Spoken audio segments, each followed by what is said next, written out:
एक गांव में चंद्रा और तारा दो बहनें रहा करती थी। तारा देखने में बहुत ही खूबसूरत थी, इसीलिए उसको हमेशा से ही अपने रंग रूप पर बहुत ही घमंड होता है। दोनों बहनों की शादी एक ही गांव में हो जाती है।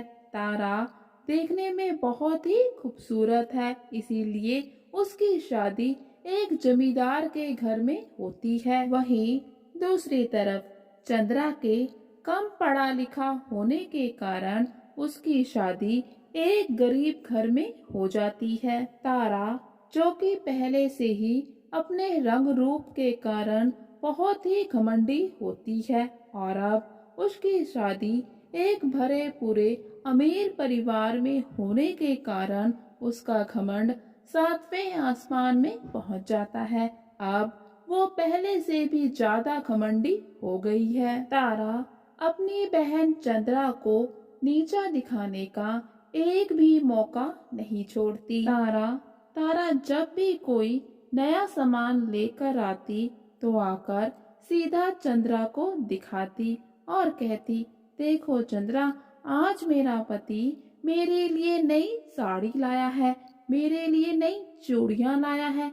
क्या तुम्हारा पति तुम्हारे लिए कभी चूड़ी और साड़ी लेकर भी आता है? और फिर तारा इतराते हुए कहती, अरे तुम्हारा पति तो बहुत गरीब है, वो तुम्हें ठीक से 2 वक्त का खाना भी नहीं दे पाता, चूड़ी और साड़ी कहाँ से लाएगा? चंद्रा को बुरा तो बहुत लगता, लेकिन वो कुछ भी नहीं कह पाती। चंद्रा के दिन बहुत ही तंगी में गुजर रहे होते हैं। वो कई बार अपनी बहन से मदद मांगती है। चंद्रा तारा के पास जाती है और कहती है, अरे तारा बहन, मेरे घर में अनाज का एक दाना भी नहीं है, क्या तुम थोड़े से चावल मुझे उधार दे दोगी?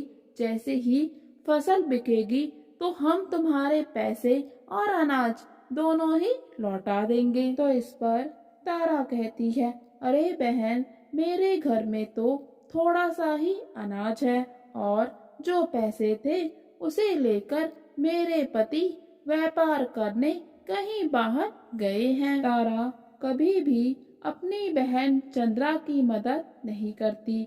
जब भी चंद्रा उससे मदद मांगती तो वो कोई ना कोई बहाना बना देती, और फिर चंद्रा सोचने लगती है, मुझे मेरी बहन ने तो पैसे दिए नहीं, लेकिन घर का खर्च चलाना भी जरूरी है, तो वो अब क्या करे?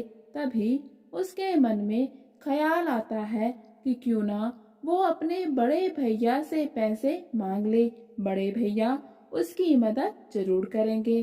तो फिर वो घर से अपने बड़े भाई के घर जाने को निकल पड़ती है। तो फिर रास्ते में जाते समय चंद्रा को एक बूढ़ी औरत मिलती है। चंद्रा उससे कहती है, अरे अम्मा, इतनी गर्मी में इतना बड़ा घड़ा लेकर तुम कहाँ जा रही हो? अम्मा कहती है, कुछ नहीं बेटी, मैं तो बस पास के गांव में जा रही हूँ। चंद्रा बूढ़ी अम्मा से कहती है, लाओ अम्मा, अपना घड़ा मुझे दे दो, मैं इसे वहाँ तक छोड़ देती हूँ। लेकिन अम्मा कहती है, रहने दो बेटी, मैं इसको ले जा लूंगी। तो इस पर चंद्रा कहती है, अरे अम्मा, मैं भी तो तुम्हारी बेटी जैसी हूँ, और फिर मैं पास के गांव में ही जा रही हूँ। लाओ, दो अपना मटका, मैं ले जा देती हूँ। और फिर दोनों जन साथ में चलते चलते गांव में पहुंच जाते हैं। चंद्रा बूढ़ी अम्मा के घर मटका छोड़कर अपने भाई के घर की तरफ निकल जाती है। भाई के घर पहुंचकर चंद्रा का भाई घर में नहीं होता। वो अपनी भाभी से पूछती है, अरे भाभी, भैया कहाँ हैं? मुझे उनसे कुछ जरूरी काम है। तो फिर उसकी भाभी कहती है, अच्छा जरूरी काम है, तो फिर मुझे ही बता दो, क्या जरूरी काम है? चंद्रा भाभी से कहती है, भाभी, हमारे घर की हालत ठीक नहीं है, मुझे थोड़े पैसे की जरूरत है, भाभी ये सुनकर भड़क जाती है और कहने लगती है, तो हमारे पास कौन सा पैसों का पेड़ है जो तुम्हें तोड़कर दे देंगे। अगर पैसों के अलावा तुम्हें कोई और काम है तो बताओ, नहीं तो यहाँ से चली जाओ। भाभी की बातें सुनकर चंद्रा को बहुत बुरा लगता है और वहाँ से वो आ जाती है। लौटते समय चंद्रा को बूढ़ी अम्मा मिलती है और कहती है, अरे बेटी इधर आओ, तुम इस गांव में किससे मिलने आई थी। तो फिर चंद्रा बूढ़ी अम्मा को अपनी पूरी कहानी सुनाती है। चंद्रा की बात सुनकर बूढ़ी अम्मा कहती है, अरे बेटी तुम इन घड़ों में से एक घड़ा ले लो। चंद्रा पूछती है, लेकिन क्यों। तो बूढ़ी अम्मा कहती है, क्योंकि तुम इतनी दूर से आई हो, अगर रास्ते में भूख लगे तो इसमें लड्डू रखे हैं, तुम खा लेना। लेकिन चंद्रा मना कर देती है, कहती है, अरे अम्मा तुमने मुझसे पूछा, मेरे लिए इतना ही काफी है। फिर अम्मा कहती है, अरे बेटी तुम ही तो कहती थी कि मैं तुम्हारी बेटी जैसी हूँ, तो फिर अम्मा की बात क्यों नहीं मानती।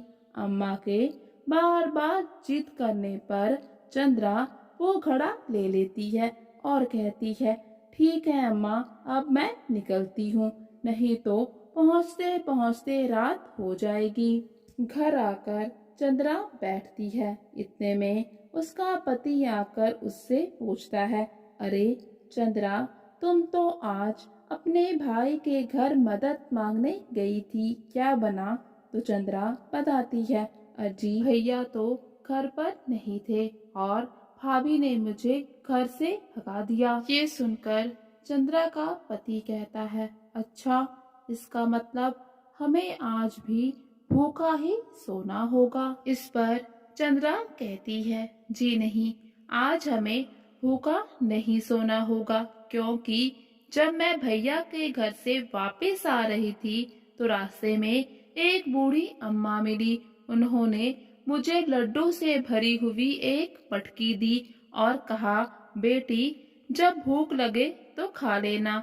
लेकिन मैंने एक भी लड्डू नहीं खाया। मैं अभी लड्डू लेकर आती हूँ, आज हम वही खाकर सो जाएंगे। चंद्रा जैसे ही मटकी खोलती है तो हैरान रह जाती है, क्योंकि मटकी सोने की मोहरों से भरी हुई है। ये सब देखकर चंद्रा का पति भी हैरान रह जाता है। उसको भी अपनी आंखों पर भरोसा नहीं होता और फिर दोनों जन सोचते हैं, लगता है ईश्वर को हमारी हालत पर दया आ गई है, शायद इसीलिए बूढ़ी अम्मा को मसीहा बनाकर हमारे यहाँ भेजा है। और फिर चंद्रा उन पैसों से कमाई जितनी जमीन खरीदती है उस पर खेती करना शुरू कर देती है। चंद्रा की सफलता देखकर उसकी बहन तारा को उससे बहुत ही जलन होने लगती है। वो अपने पति से कहती है, अरे सुनते हो, ये मेरी बहन जो कल तक बहुत गरीब थी अचानक से हमसे भी ज्यादा अमीर कैसे हो गई। अभी कल परसों ही तो पैसों की भीख मांगने मेरे पास आई थी, न जाने इसके पास इतना पैसा कहाँ से आया। तारा का पति भी यही कहता है, न जाने अचानक से तुम्हारी बहन इतनी अमीर कैसे हो गई। फिर वो तारा को बताता है, अरे हाँ मैंने अभी कुछ रोज पहले तुम्हारी बहन चंद्रा को तुम्हारे भाई के घर जाते देखा था। मुझे लगता है ये सारी धन दौलत तुम्हारे भाई ने उसको दी है। और ये कैसा भाई है तुम्हारा, एक बहन को इतना कुछ दिया, दूसरी बहन को पूछा तक नहीं। भाई के लिए तो दोनों बहनें बराबर होनी चाहिए। तारा भी कहती है, अगर भैया ने उसे इतनी सारी धन दौलत दी है तो मैं भी पीछे नहीं रहूंगी, मैं कल ही भैया के पास जाकर शिकायत करूंगी। रास्ते में जाते समय तारा को भी वही बूढ़ी अम्मा मिलती है। वो तारा से कहती है, अरे बेटी ये मटकी को मेरे सर पर रख दो। घमंडी तारा इतराते हुए कहती है, क्यों अम्मा, आप अपना काम खुद से क्यों नहीं करती? अम्मा कहती है, अरे बेटी, मैं अब बूढ़ी हो गई हूँ, मुझसे इतना भारी मटका नहीं उठता। तारा बड़े ही कठोर शब्दों में जवाब देती है, तो अम्मा, तुम क्या मुझसे पूछकर बूढ़ी हुई हो? ना होती बूढ़ी। और फिर तारा वहाँ से चली जाती है। भाई के घर पहुंचकर तारा अपने भाई से पूछती है, भैया, क्या कुछ दिन पहले चंद्रा यहाँ पर आई थी? तो उसका भाई कहता है, हाँ, चंद्रा आई थी, लेकिन मैं उससे नहीं मिल सका। तुम्हारी भाभी से उसकी मुलाकात हुई थी। तारा अपनी भाभी से पूछती है, भाभी, क्या आपने उसे कुछ दिया था? भाभी कहती है, नहीं तो मैं भला उसे क्या देती, हमारे पास तो खुद के लिए ही कुछ नहीं है। और फिर दोनों पति पत्नी वहाँ से वापस लौट आते हैं। वापस आते समय तारा को बहुत तेज प्यास लगती है। दोनों पति पत्नी को सामने एक कुटिया नजर आती है। ये कुटिया उसी बूढ़ी अम्मा की होती है जिसने रास्ते में तारा से मदद मांगी थी। और फिर तारा बूढ़ी अम्मा से पीने के लिए पानी मांगती है। बूढ़ी अम्मा तारा को अपनी कुटिया के अंदर ले जाती है। तारा बूढ़ी अम्मा से कहती है, अम्मा, हमने तो तुम्हारी मदद नहीं की थी, फिर भी तुम हमारी मदद कर रही हो, ऐसा क्यों? तो बूढ़ी अम्मा कहती है, वो तुम्हारा कर्म था, तुम्हारी मदद करके मैंने अपना कर्म किया है। बूढ़ी अम्मा तारा से पूछती है, बेटी, मैंने तुम्हें आज यहाँ पहली बार देखा है, तुम यहाँ किससे मिलने आई थी? तारा बताती है कि इस गांव में मेरे भैया रहते हैं, मैं बस उन्हीं से मिलने आई थी। बूढ़ी अम्मा कहती है, अच्छा, तो तुम उस हरिया की बहन हो। अभी थोड़े दिन पहले तुम्हारी बहन भी तुम्हारे भैया से मिलने आई थी। तारा पूछती है, लेकिन आप मेरी बहन को कैसे जानते हैं? आपको कैसे पता कि वो भैया से मिलने आई थी? बूढ़ी अम्मा बताती है, क्योंकि वो मुझे उसी जगह पर मिली थी जहाँ पर आज तुम मुझे मिली थी। तुम्हारी बहन बहुत ही अच्छी है, वो मेरी मटकी को मेरे घर तक छोड़कर गई थी। तारा बूढ़ी अम्मा से कहती है, मेरी बहन जब से यहाँ से गई है, न जाने उसके पास इतनी सारी धन संपत्ति कैसे आई, वो तो उस दिन भैया से मिली तक नहीं। बूढ़ी अम्मा बताती है, तुम्हारी बहन के पास जो कुछ भी है वो उसके अच्छे कर्मों का फल है। तारा पूछती है, भला मेरी बहन ने ऐसे कौन से अच्छे कर्म किए हैं जो उसको इतनी सारी धन संपत्ति मिली? बूढ़ी अम्मा तारा को बताती है, ये देखो, ये कोई साधारण मटके नहीं है, ये कर्मों के मटके हैं। मनुष्य के जैसे कर्म होंगे उसको मटके से वैसा ही फल मिलेगा। तारा कहती है, तो क्या अम्मा, एक मटका हम भी ले ले, हम भी देखे कि हमारे कर्म कैसे हैं, हम भी अपने कर्म को आजमा कर देखते हैं। बूढ़ी अम्मा कहती है, जरूर बेटा, तुम भी एक मटकी ले सकती हो। और फिर तारा मटकी लेकर घर आ जाती है।